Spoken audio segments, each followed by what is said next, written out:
माद्री के साथ संबंध बनाने की भूल कर बैठे पांडवों के पिता, हो गई पांडु की मौत।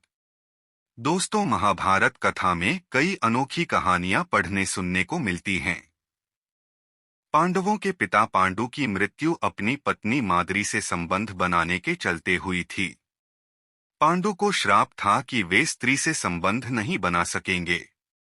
दोस्तों, महाभारत कथा में पांडु का जिक्र मिलता है। पांडु पांचों पांडवों के पिता और धृतराष्ट्र के भाई थे। हालांकि पांचों पांडवों को पांडु ने नहीं जन्म दिया था। उनकी पत्नियों कुंती और माद्री ने देवों का आह्वान करके पांडवों को पैदा किया था। एक श्राप के चलते पांडु अपनी पत्नियों के साथ संबंध नहीं बना सकते थे। एक बार पांडु अपना आपा खो बैठे और गलती से माद्री के साथ संबंध बना लिए। इसी के चलते उन्हें मृत्युलोक जाना पड़ा। पढ़े महाभारत काल की अनोखी कहानी। दोस्तों, पांडु एक बार वन में अपनी पत्नियों कुंती और माद्री के साथ आखेट पर गए थे।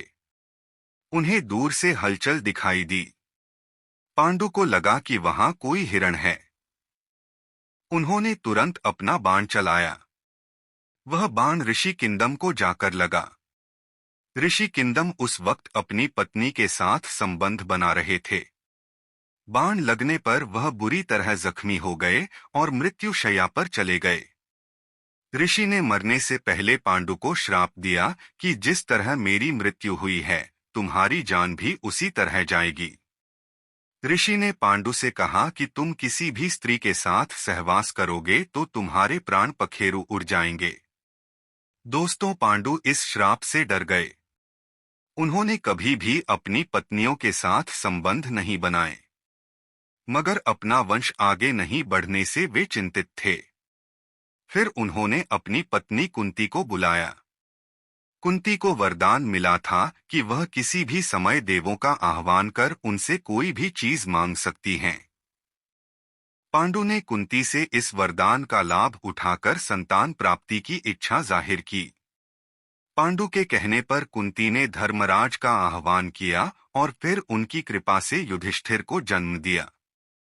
दोस्तों, इसके बाद कुंती ने पवन देव का आह्वान किया और भीम का जन्म हुआ। इंद्रदेव के आह्वान से अर्जुन ने जन्म लिया। फिर माद्री ने भी कुंती से यह वरदान उधार लिया और अश्विनी कुमारों के आह्वान से नकुल और सहदेव को जन्म दिया।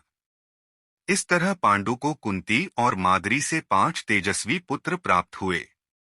माद्री को देख कामुक हो गए पांडु। फिर दोस्तों, 5 पुत्र मिलने से पांडु बहुत खुश थे। वे अपने परिवार के साथ अच्छा समय व्यतीत कर रहे थे। एक बार पांडु अपनी पत्नी के साथ वन में विहार कर रहे थे। उस समय बारिश का मौसम था। तेज हवा चल रही थी। मौसम सुहावना होने के चलते उनके मन में कामुक इच्छा उत्पन्न हो गई। तभी हवा का एक झोंका आया और माद्री के वस्त्र उड़ने लगे। पांडु अपने आप पर नियंत्रण नहीं कर पाए और माद्री के साथ सहवास कर बैठे। तब ऋषि के श्राप के चलते पांडु मृत्यु को प्राप्त हो गए। माद्री को लगा कि उनके पति की मृत्यु का कारण वह खुद थीं। इसलिए माद्री ने भी अपने पति के साथ प्राण त्याग दिए और सती हो गई। इसके बाद कुंती ने 5 पुत्रों का पालन पोषण किया। दोस्तों, अगर हमारी स्टोरीज से जुड़े आपके कुछ सवाल हैं तो वो आप हमें कमेंट में बताएं। हम आप तक सही जानकारी पहुंचाने का प्रयास करते रहेंगे। अगर आपको ये स्टोरी अच्छी लगी है तो इसे शेयर जरूर करें। ऐसी ही अन्य स्टोरी पढ़ने के लिए जुड़े रहें हमारे चैनल JCG के स्टूडियो से।